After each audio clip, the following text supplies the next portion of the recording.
Mushroom the Elite Season 2 just finished wrapping up, and I want to give you guys my review of this fantastic anime. So, as you clearly see, this is the main character, Koji. Um, it's fantastic. So, pretty much to sum this series up, there's a elite class of Class A, Class B, Class C, Class D. So, Class D is the lowest. We follow the characters of Class D trying to rise up to Class A. So they go through these competition to get these points to move up the ladder. Season 1 does that pretty well. So we got Season 2, and this is a review of Season 2. If you guys want me to do a review of Season 1, comment below, let me know. I think I did one, but I will redo it again because it's been a while, and I would like to go back and redo that review because it may not have been as good as this one will be. So we're doing this, let's say this, and follow the main character, Koji. Let's be honest, this character right here is the definition of soulless Batman, he has no emotion. And characters like this I love because when I was younger, I used to kind of feel that way too a little bit. Eventually I got older and then I started to care a lot about things, and here I am, 30 years old talking about this. So, but this is my favorite character in fiction right now. He used people as tools. And throughout Season 2, you get to see him use people as tools throughout all this. You get to see him manipulate, use people, plan everything that happens in Season 2 is all his doing. He knows everything that happened. You may think he may not seen it coming. He already seen it coming. He predicted that. He already, he says it in the last episode. It's a prime example. The show's fantastic.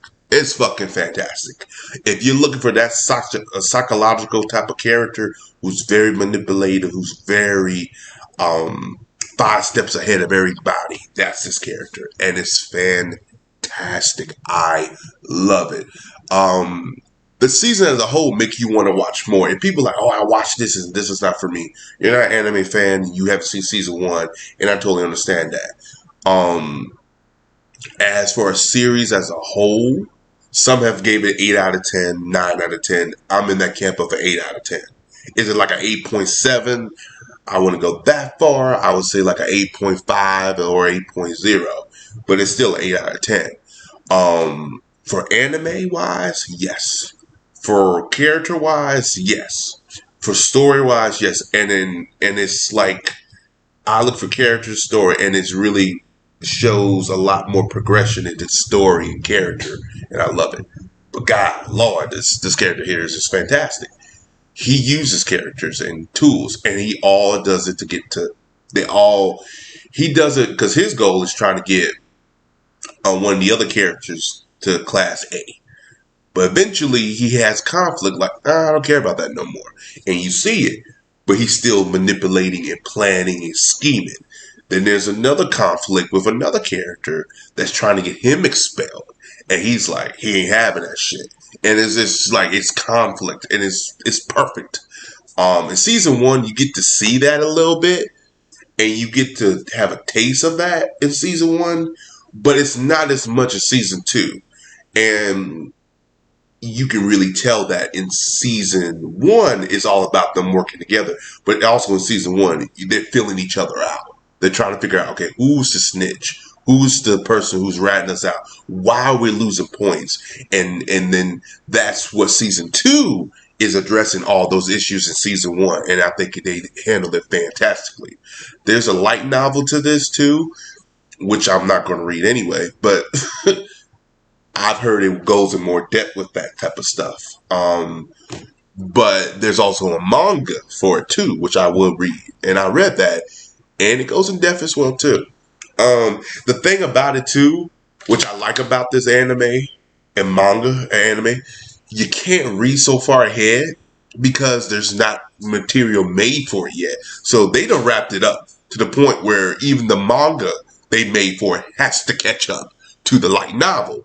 So you have to read it So that means I'm in the dark. It's not like a One Piece or a Bleach or a Naruto where you can read everything and be ahead of the anime. They ain't got nothing like that. So you have to wait. And it sucks, but it's fun because when it comes out, I'm watching it like everybody else. It's new to me. And it's cool. And I like stuff like that. There's another anime that did that too. My Teen Romantic Comedy Snafu, which I thought that was handled okay, but I'm against some of the stuff they did. But anyway, I'm going off topic. But Classroom, the lead, is fantastic. If you haven't seen it, go check it out. This man right here is MVP for character of the motherfucking year for me. If I had to rate the top 10 characters I've seen in fiction or novels or whatever, he will be one of them. He's just, I mean, the show's fantastic. Um, but yeah, guys, that's all I got to say. If you haven't seen it, go check out season 1 first, and then if you that's not for you, then I would say continue watching it.